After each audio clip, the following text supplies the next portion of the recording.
이준영 간사입니다. 안건 상정에 앞서 의사진행 발언하겠습니다. 오늘 회의에는 여야 간 합의되지 않은 법안들이 다수 상정되었습니다.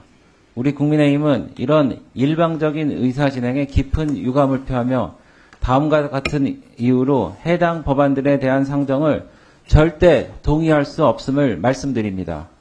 먼저 대통령 제2요구 권한 행사에 관한 특별법은 절차부터 틀린 첫 단추부터 잘못 끼워졌습니다. 동 법안은 헌법이 보장한 대통령의 제2요구권을 제한하는 제정법입니다. 제정안의 목적에도 이 법은 헌법 제53조 제2항에 따른 대통령의 법률안에 대한 제2요구가 공정하고 합헌적으로 행사될 수 있도록 한다라고 명시되어 있습니다. 그러면서 검토 보고서의 관계부처로 법제처와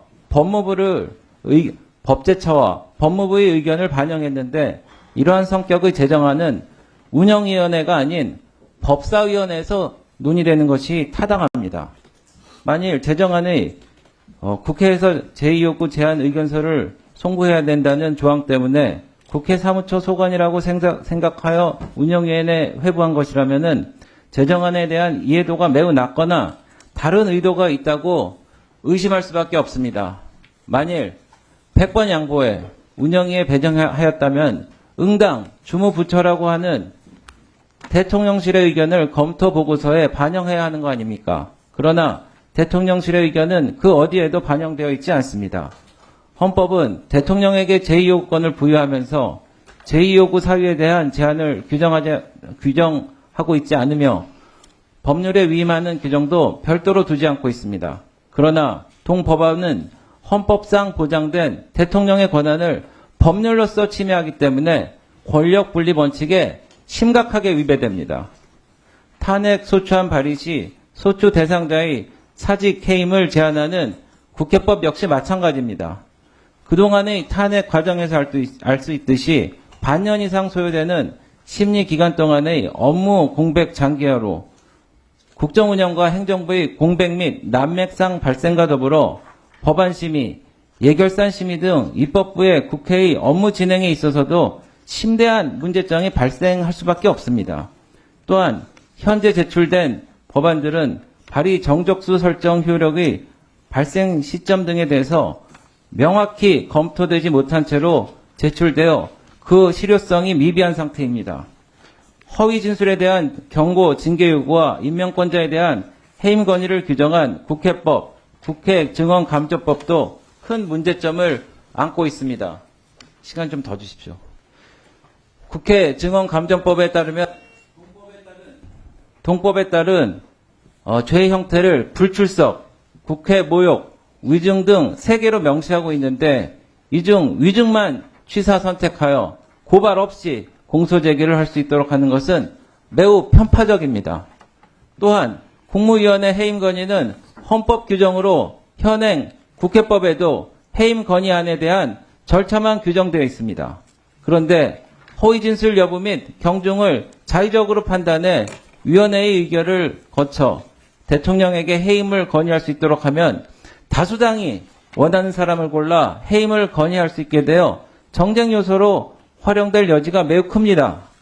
이처럼 형식과 원칙에도 맞지 않고 위헌적이고 편파적인 요소가 가득한 제정안과 개정안들을 여야 협의 없이 일방 상정한 것에 대해 매우 깊은 유감을 표합니다.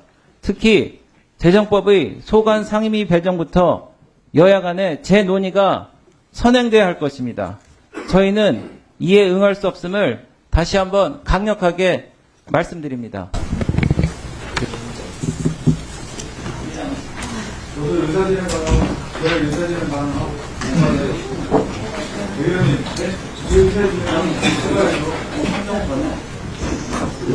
상정은 했고 의사진행 발언해 주세요. 일방적으로 하지 말라면 일방적으로 나가면 어떡합니까? 앞뒤가 같아야죠.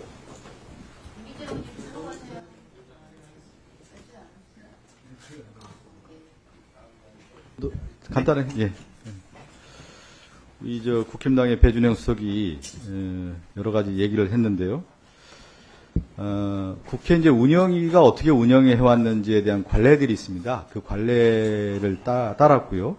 또 하나는 그 관례의 협의를 통해서 배준영 수석과 국회 운영위를 어떻게 운영할 것인지에 대해서 전체적으로 간사 간에 합의한 내용이 있습니다. 그게 뭐냐면 법안을 상정하는 경우에는 숙려 기간을 고려해서 일괄 상정한다라고 돼 있습니다. 그러니까 국회의 오랫동안 전통 관례상 숙려 기간이 지나면 법안에 대해서는 일괄 상정하는 것으로 돼 있고요.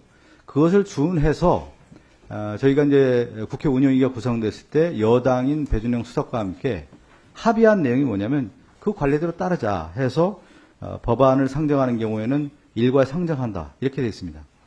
그렇지만 지난번에 저희가 이제 국회 운영위가 열렸을 때 여당 간사가 몇 가지 법안에 대해서 좀 상정을 해주지 안 했으면 좋겠다라고 하는 부분에 대해서 저희들이 좀 수용해줬고 다음번에는 상정합시다 이렇게 또 합의가 됐던 것이죠.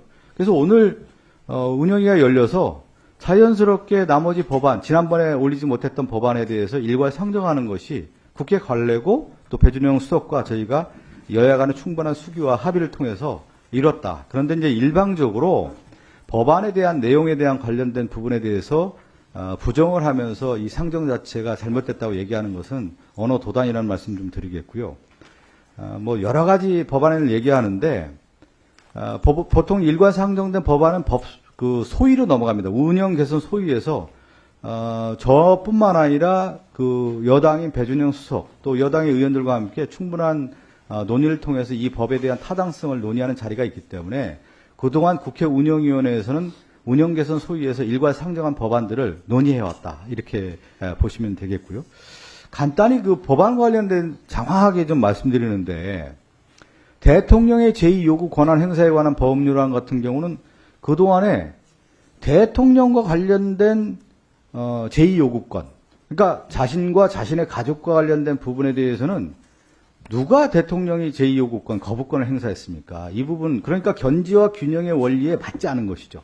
대통령 자신과 관련된 부분이라든가 가족과 관련된 부분에 대해서 제2요구권, 거부권을 행사하는 것은 오히려 민주주의 원칙에 맞지 않기 때문에 이걸 규칙 법률을 좀 개정해야 된다는 목소리가 많았기 때문에 그런 법률이 올라왔다는 말씀드리고 국회에서의 증언 감정과 관련된 법률안도 마찬가지입니다.